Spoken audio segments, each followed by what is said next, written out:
The divorce papers were still blank when my husband smiled, picked up his expensive leather briefcase, and calmly told me he was leaving me and our 3-week-old daughter for the woman who had been sitting outside his office every day. I stood there frozen, still holding a baby bottle in one trembling hand while our newborn slept peacefully in her stroller beside the kitchen table. What shattered me wasn't that he admitted the affair. It was the cold certainty in his eyes, as though abandoning his own family was simply another appointment on his calendar. Before the front door closed behind him, he glanced back only once, not at me, but at the baby, and whispered that she'd be better off growing up without him than with a father who no longer wanted this life. In that single moment, everything I believed about love, marriage, and forever collapsed into silence. If you believe kindness is never weakness, if you believe hope can survive even the deepest heartbreak, and if you believe everyone deserves a second chance to rebuild their life, please take a moment to like this video, leave a comment, share it with someone who needs encouragement today, and subscribe to our channel. Every story we share becomes stronger because of our incredible community.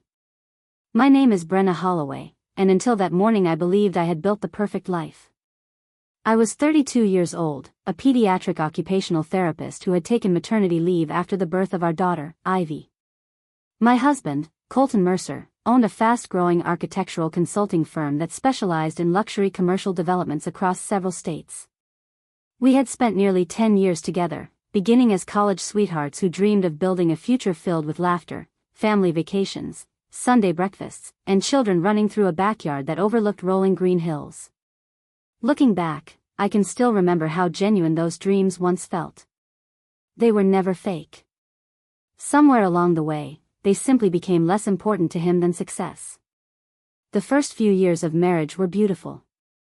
We rented a tiny townhouse with squeaky wooden floors and an old coffee maker that seemed determined to break every Monday morning. We had very little money, but we celebrated every achievement as though we had won the lottery. When Colton landed his first major client, we ordered inexpensive pizza and danced barefoot in the living room. When I completed my master's degree, he surprised me with flowers and handwritten letters telling me how proud he was. Those memories made what happened later even more painful because I couldn't convince myself he had always been this man. Somewhere, somehow, he had changed. As his business expanded, so did his appetite for recognition. Awards filled the office shelves. Invitations to exclusive networking events became weekly occurrences. Designer suits replaced comfortable sweaters. Conversations around our dinner table shifted from family dreams to investment portfolios, prestigious clients, and influential executives. He still kissed me goodbye every morning, but the warmth behind those kisses slowly disappeared. His attention became divided between endless meetings, constant phone calls, and a growing obsession with appearing successful. Then came Vanessa Carlisle, his newly hired executive secretary. I never suspected her at first. Whenever Colton mentioned her, he described her as organized, efficient, and indispensable to the company. He praised her scheduling abilities, saying she somehow kept everything running smoothly despite the firm's explosive growth. I even sent homemade cookies to the office one Friday as a thank you for helping reduce his stress during an important project. Vanessa wrote me a pleasant thank you email, complete with smiley faces and kind wishes for my pregnancy. At the time, I genuinely believed she was simply another coworker. Pregnancy changed everything in ways I never expected. My body became exhausted. Morning sickness stretched into afternoon sickness and evening nausea. My swollen ankles made standing through long therapy sessions difficult, so I began reducing my workload. Meanwhile, Colton's schedule became even more demanding. Business trips increased. Weekend conferences suddenly seemed unavoidable. Every explanation sounded reasonable on its own. Together, they slowly created a marriage where we rarely occupied the same room. Friends occasionally asked whether I felt lonely. I always smiled. I always defended him. I always said he was working hard for our future. Deep down, though, I found myself eating dinner alone more often than with my husband. The day Ivy was born should have reminded us what truly mattered. She arrived on a bright spring morning beneath clear blue skies after 14 exhausting hours of labor. When the nurse placed her tiny body against my chest, every fear I'd ever carried dissolved into overwhelming gratitude. She wrapped her impossibly small fingers around mine, and I instantly understood the kind of love people struggle to describe. It wasn't simply affection. It felt like my entire heart had begun beating outside my body. Colton cried that afternoon. He held Ivy carefully, promising he would always protect her. Our families celebrated. Pictures filled everyone's phones. For a few precious days, I believed our marriage had been rescued. Then reality returned. Within 1 week, Colton was spending longer hours at work than ever before. He insisted that the company depended on him and that providing financial security for Ivy required sacrifice. I wanted to believe him. Every exhausted new mother wants to believe the father of her child is doing his best. So I ignored the growing distance. I ignored unanswered messages. I ignored canceled lunches and forgotten promises. Instead, I poured every ounce of my energy into caring for our daughter. Those early weeks blurred together in the most beautiful and exhausting way imaginable. Tiny yawns. Warm bottles. Endless laundry. Gentle lullabies floating through sunny afternoons. Ivy loved sleeping beside the living room window where soft daylight spilled across her blanket. She smiled in her sleep before she could smile while awake, and every tiny expression felt like a miracle. I kept taking pictures. I kept sending them to Colton. Sometimes he replied with a heart emoji. Sometimes he didn't respond at all. One afternoon, my longtime friend Marisol visited with homemade soup and fresh flowers. She watched me carefully while I folded baby clothes in the nursery. Eventually she asked a question I'd secretly been asking myself for weeks. Was Colton actually working all this overtime? I laughed awkwardly and changed the subject. But after she left, I couldn't stop thinking about it. A few days later, while organizing laundry, I found a restaurant receipt inside one of Colton's suit jackets. It was from an upscale rooftop restaurant nearly 80 miles away. The bill included 2 expensive meals, champagne, and dessert. The date caught my attention. He had told me he spent that afternoon attending a construction planning meeting. When he came home, I showed him the receipt. Without hesitation, he explained that a client insisted on buying lunch after negotiations concluded. His answer sounded reasonable. Yet something inside me quietly shifted. Trust doesn't usually disappear all at once. It erodes one small disappointment at a time. Soon after, little inconsistencies became impossible to ignore. His shirts carried unfamiliar floral perfume. Weekend meetings were scheduled on holidays. Phone calls ended abruptly whenever I entered the room. He smiled more while texting than he had smiled at me in months. Still, I kept searching for innocent explanations because the alternative felt unbearable. Then one bright Tuesday afternoon, everything changed forever.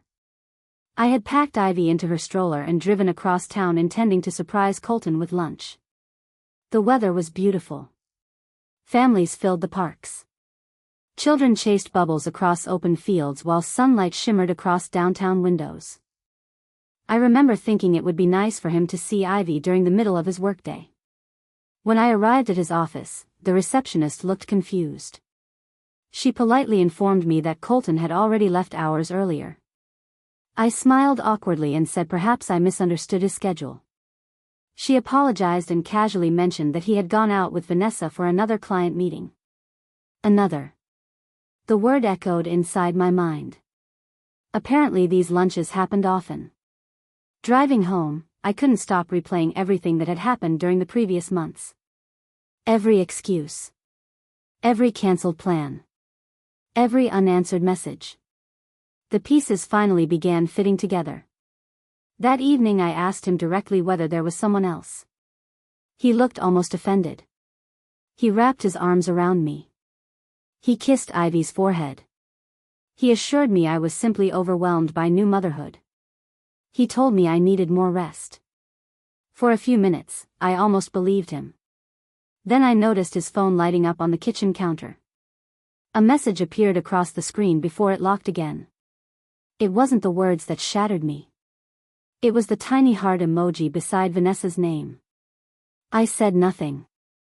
Instead, I quietly carried Ivy upstairs, rocked her to sleep beside the nursery window, and cried without making a sound because I refused to let my daughter hear the first cracks forming inside her mother's heart.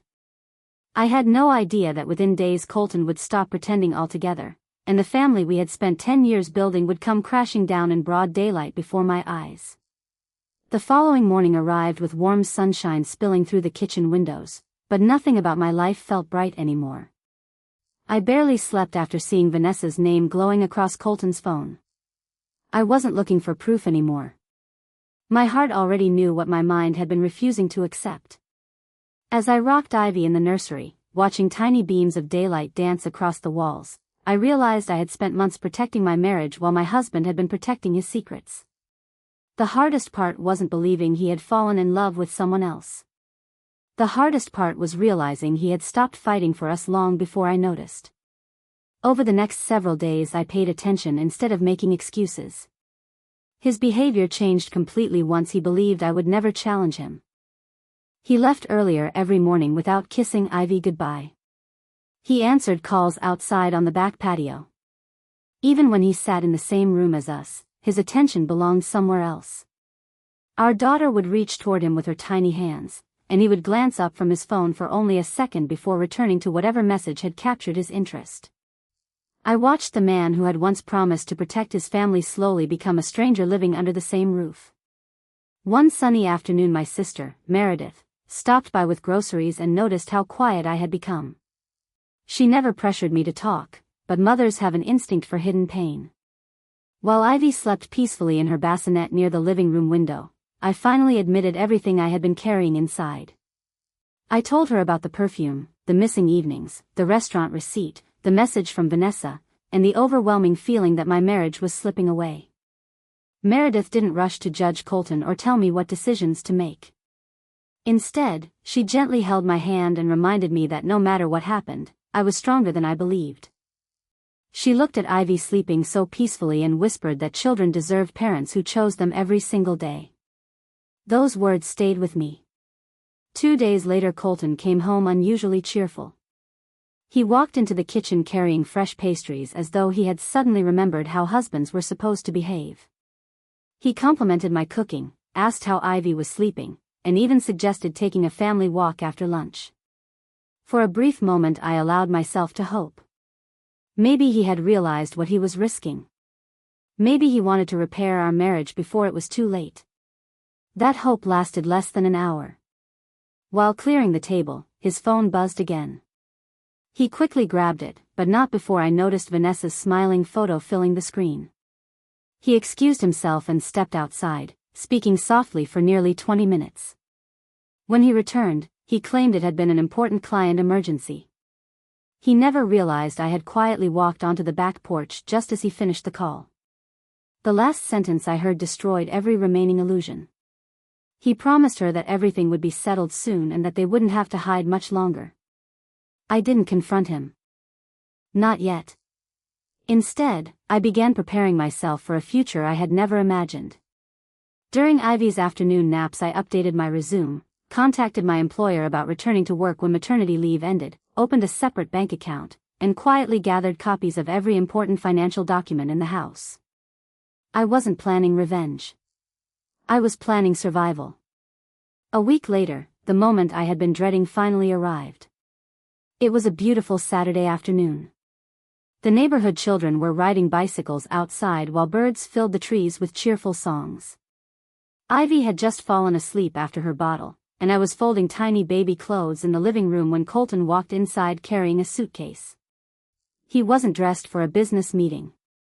He wasn't wearing his wedding ring. He calmly placed a thick envelope on the coffee table. My heart already knew what it contained. He didn't apologize. He didn't hesitate. He simply admitted that he loved Vanessa, that he had been seeing her for months, and that he wanted a different life. He claimed our marriage had become predictable and that fatherhood had arrived before he was ready to sacrifice everything for a family. He insisted Vanessa understood his ambitions in ways I never could. Looking around the room at our wedding photographs, our baby's blankets, and the home we had built together, he spoke with astonishing calmness, as though he were discussing the weather instead of destroying 3 lives. Then came the sentence I will never forget. He believed Ivy would eventually understand why he chose happiness. As if abandoning your child could ever be explained as happiness. He signed the separation papers, picked up his suitcase, and walked toward the front door without once looking back at the nursery where his daughter slept peacefully. The silence that followed felt endless. I didn't scream. I didn't chase him. I simply sat on the floor beside Ivy's bassinet, wrapped my arms around it, and cried until there were no tears left. The following weeks became the hardest season of my life. Recovering from childbirth while raising a newborn alone tested every ounce of strength I possessed. Some afternoons I barely found time to eat. Sleep came in short, interrupted moments between feedings. Bills continued arriving. Friends checked in constantly, while my parents drove several hours every weekend just to help with groceries and laundry.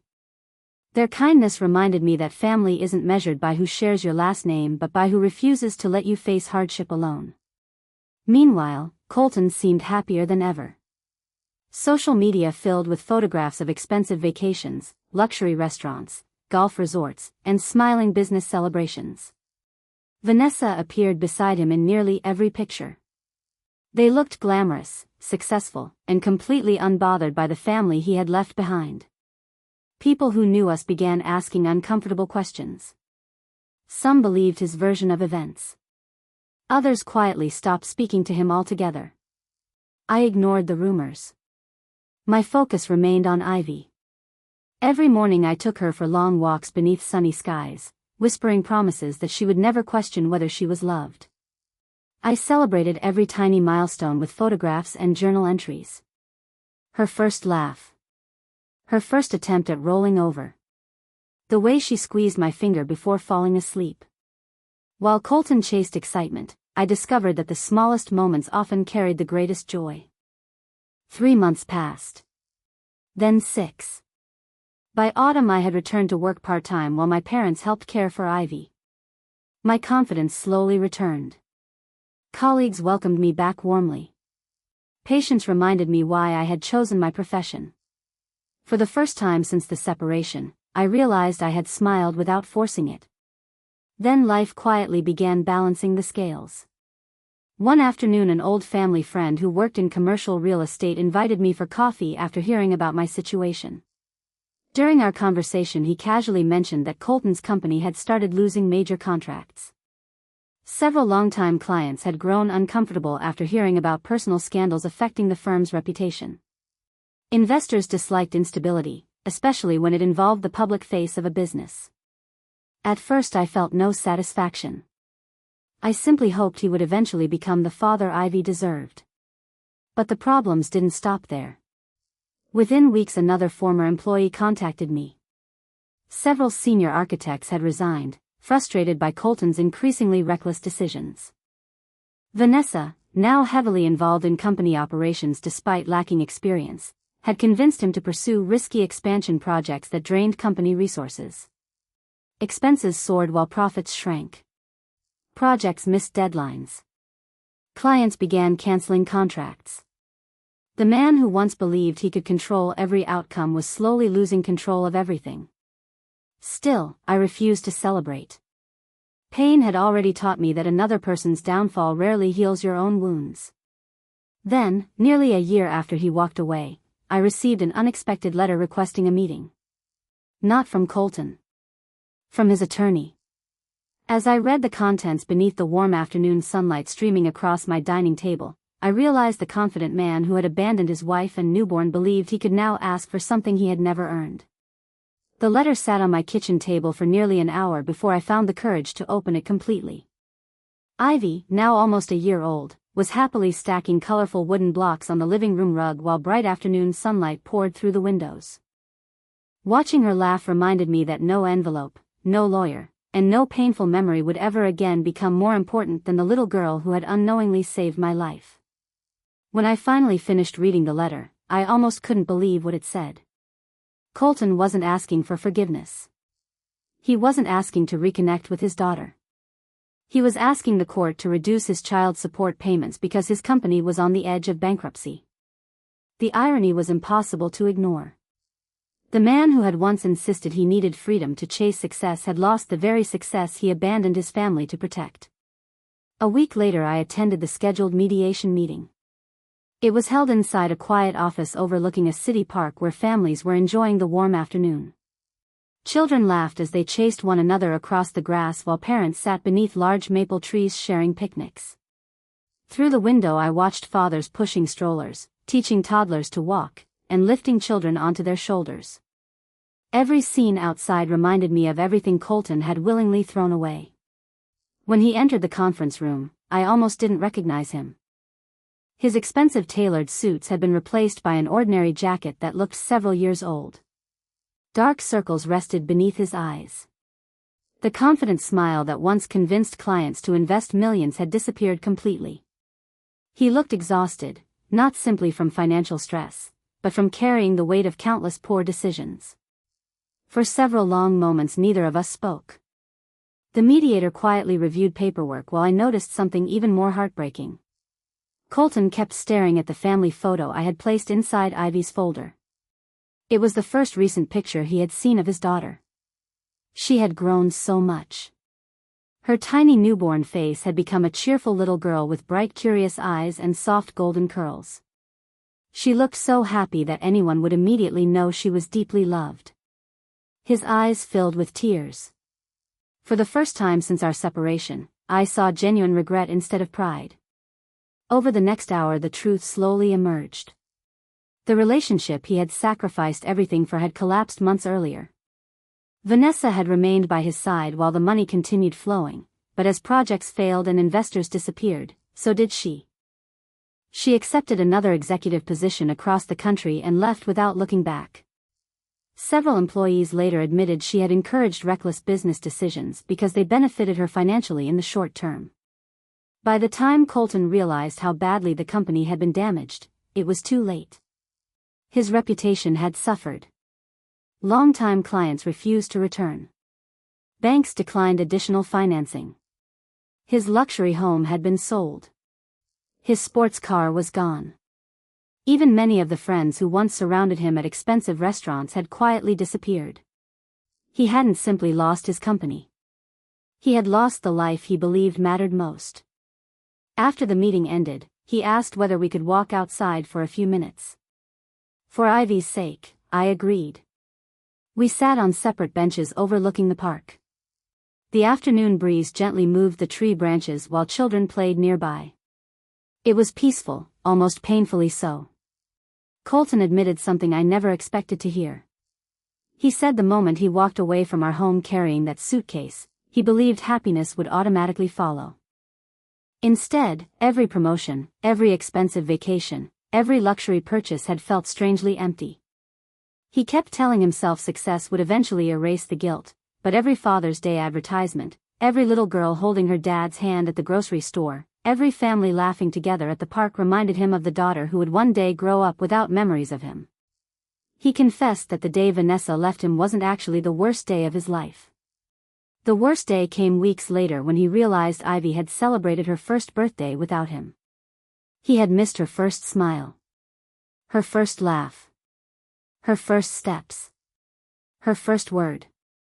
Moments that no amount of money could ever buy back.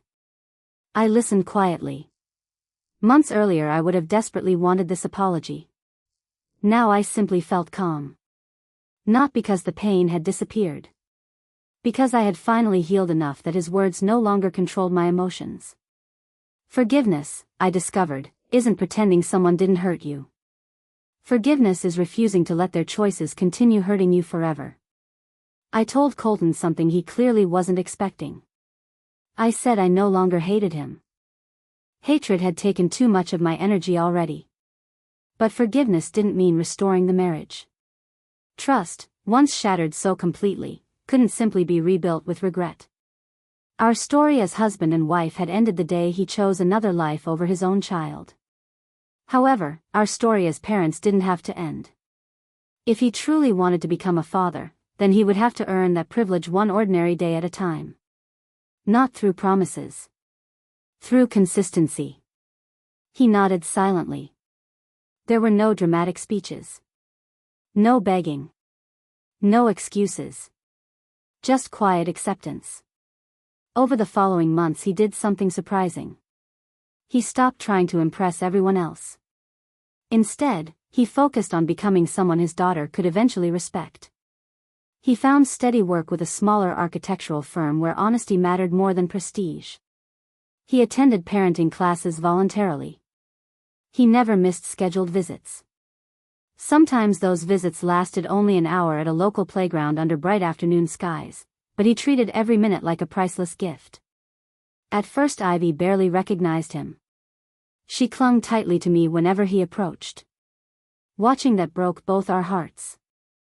Yet Colton never complained. He kept showing up. Week after week. Month after month. He read picture books. Built block towers. Helped her feed ducks at the pond. Cheered when she learned to ride a tiny bicycle. Slowly, almost invisibly, she stopped hiding behind my legs. One afternoon, nearly 3 years after he left, I watched from a park bench as Ivy laughed uncontrollably while Colton pushed her gently on a swing beneath a bright blue sky. She wasn't laughing because he had once been a perfect father. She was laughing because, after years of failure, he had finally learned how to become a present one. That moment didn't erase the past. Nothing ever could. But it reminded me that children don't need perfect parents. They need parents willing to grow. Life had changed me too. I accepted a leadership role at the Pediatric Rehabilitation Center where I had once worked part-time. I eventually purchased a cozy home filled with sunlight, flowers, books, and laughter. Friends often commented that I looked happier than I had in years. They were right. Not because my life became easy. Because I stopped waiting for someone else to rescue it. I had rescued it myself.